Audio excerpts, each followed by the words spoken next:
With over 100 hydropower stations currently operating, Russia is one of the biggest producers of hydropower in the world, ranking second for hydropower resources.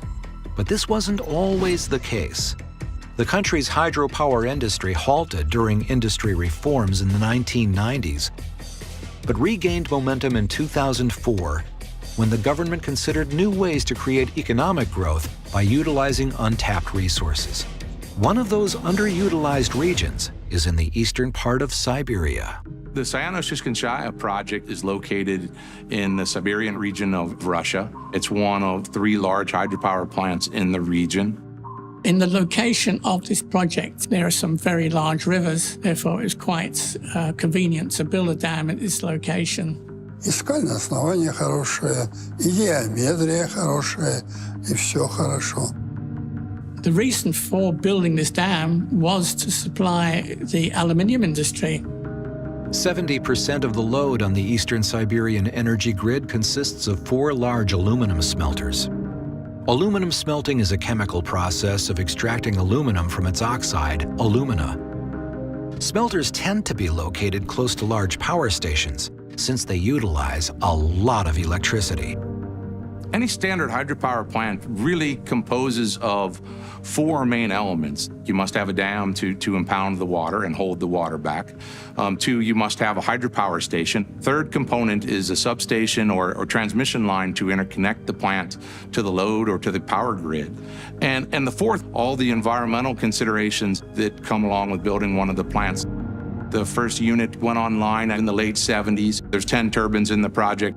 The last unit going on in the late 80s, about 10 years after the first unit went online.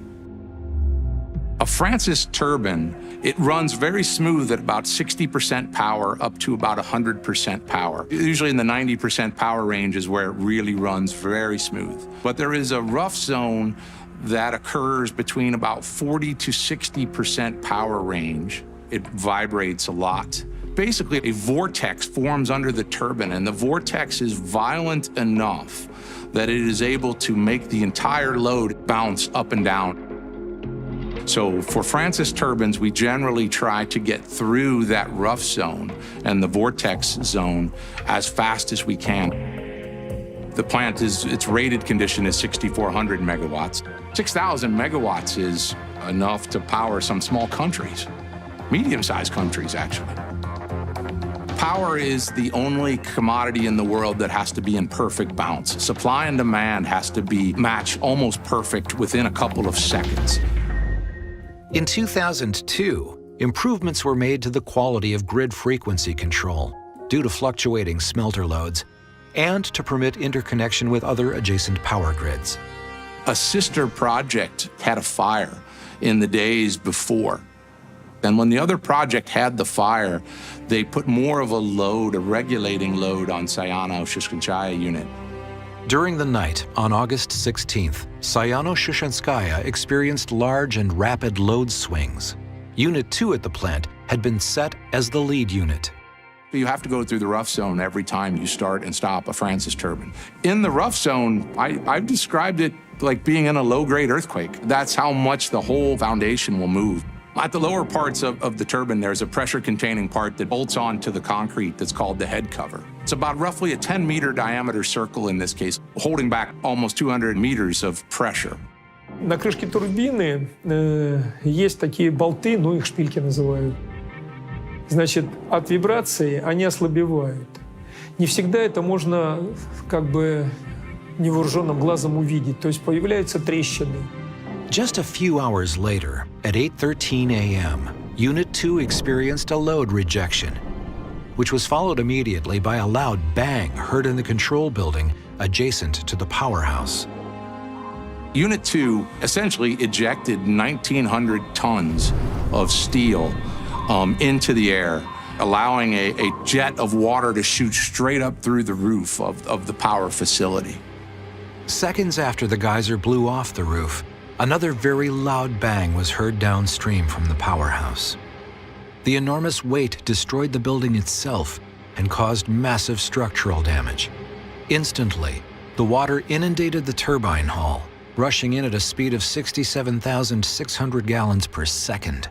equipment engineers immediately turned their attention to the Unit 2 wicket gates. This water then came in and began to short out some of the other electrical issues. You would normally just shut the gates, but because of the incoming water, they struggled to do that. And then they lost electrical power and were unable to shut the turbines down. The only option was to manually close the water intake gates, but with no power supply to the elevators, the only way to get to the top of the dam was to climb up the stairs. On the morning of August 17th, a turbine at the Sаяno Shushenskaya hydroelectric power station in southern Siberia burst apart, sending rocks, metal, and over 67,000 gallons of icy water through the turbine hull. As water poured into the hull, the plant's automatic safety system should have shut down the turbines and closed the intake gates. But turbines 7 and 9 were still operating at full speed. As the water rose at the crest of the dam, a few employees attempted to manually close the intake gates. The hero of the day was the team that went up and walked up the stairs to the upper dam and were manually able to release the gates and shut off the flow of water to Unit 2. At over 780 feet tall, it took the workers 18 minutes to reach the top of the dam and to begin closing the gates. It took over an hour and 10 minutes before they could close the first gate, and the reports indicate another 40 minutes to get the other 9 units closed after that. By 11 a.m., workers had managed to successfully close the dam's intake gates and open bypass channels that allow water to pass from the top to the bottom of the dam safely. Meanwhile, water continued to pour into the turbine hull, flooding its lower levels and eventually submerging other turbines. In the wake of the disaster, rescue crews searched for survivors and removed 177,000 cubic feet of debris. 14 survivors were pulled from the wreckage. Второй день нашли, по-моему, 2 или 3 человек, которые были в нижних помещениях, и просто чудом они остались живы. То есть вот...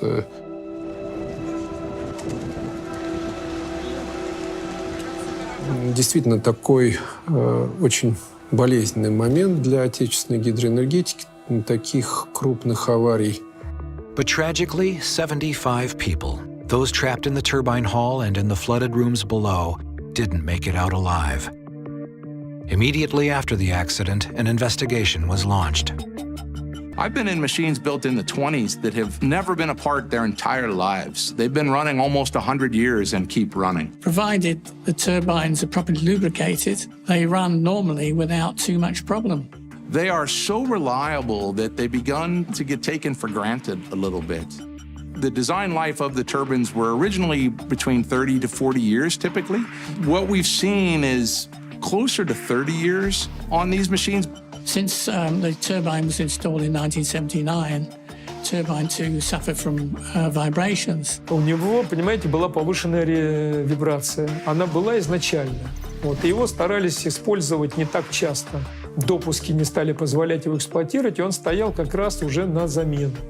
To prevent the vibrations, you have to make sure that the moving parts, the rotor, is perfectly in balance. But it's quite difficult in such a big piece of equipment.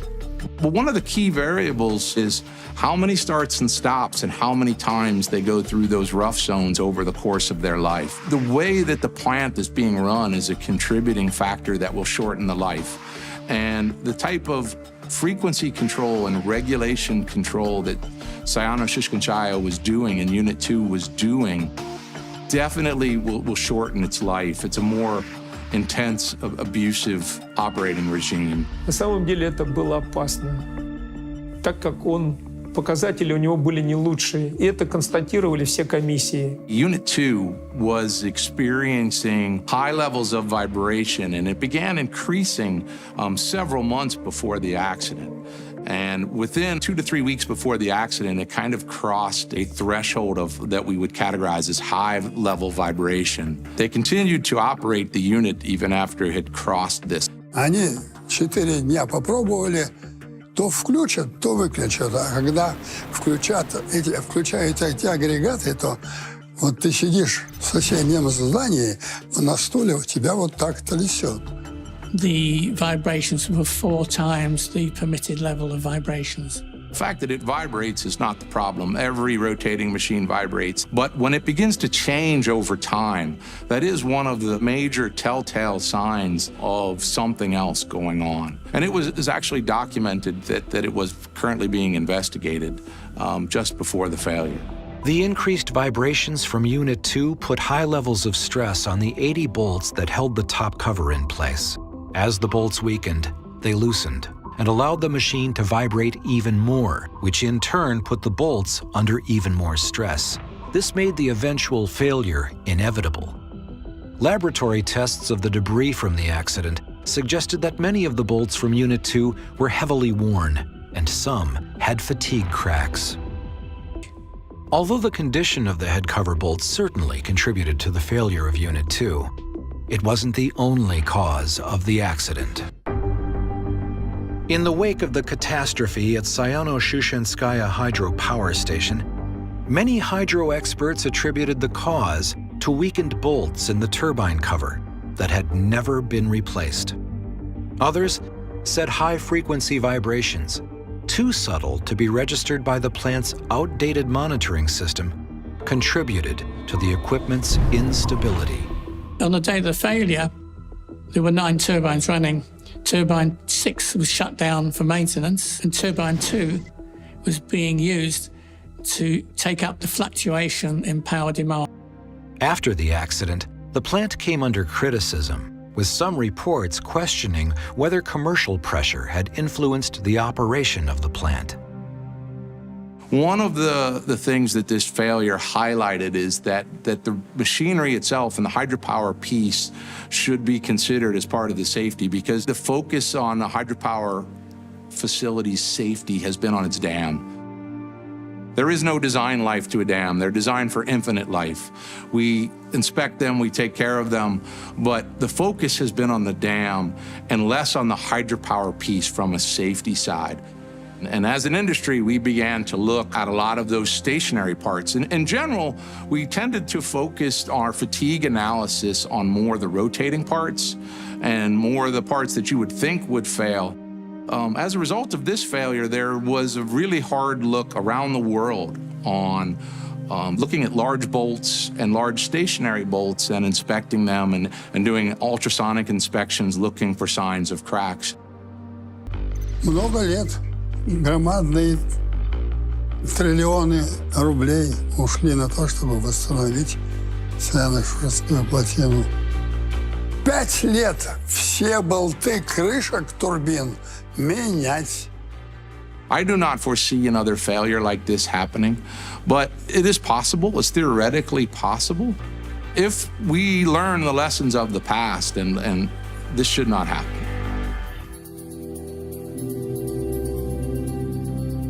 With reliance on fossil fuels becoming unsustainable, the demand for renewable sources of energy will continue to increase, and engineers must strive to improve the efficiency and safety of our production methods.